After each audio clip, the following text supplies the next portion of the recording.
ദാനിയേലിന്റെ പ്രവചന പുസ്തകം 2-ാം അധ്യായം 21 ഈ മനുഷ്യന് സ്വപ്നം വെളിപ്പെട്ട് അല്ലെങ്കിൽ ഇദ്ദേഹത്തിന്റെ സ്വപ്നം തന്റെ മുമ്പാകെ കീഴടങ്ങിയപ്പോൾ ഇദ്ദേഹം ദൈവത്തെ സ്തുതിക്കുന്നത് എങ്ങനെയെന്നറിയോ?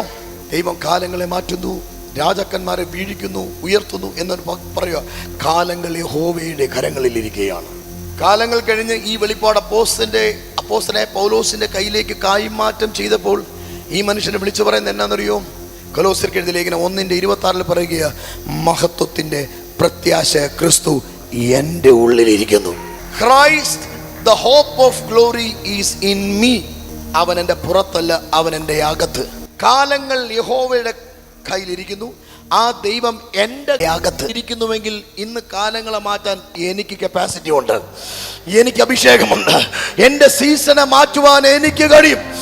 ആമേൻ. അതാ ബൈബിൾ പറയുന്നത്, സദൃശവാക്യത്തിൽ പറയുന്നത്, ജീവനും മരണവും നാവിന്റെ അധികാരത്തിലിരിക്കുന്നു. നിന്റെ ഭാവി ഏതോ മന്ത്രവാദിയുടെ കയ്യിലല്ല, നിന്റെ ഭാവി ഏതോ കള്ളം പറയുന്നവന്റെ കയ്യിലല്ല, നിന്റെ ഭാവി ഏതോ പിശാചിന്റെ കയ്യിലല്ല, നിന്നെ നോക്കി കുറ്റം പറഞ്ഞവന്റെ കയ്യിലല്ല. നിന്റെ ഭാവി യേശുവിന്റെ കയ്യിലാണ്. നീ കാലങ്ങളെ മാറ്റാൻ അഭിഷേകമുള്ളവനാണ്.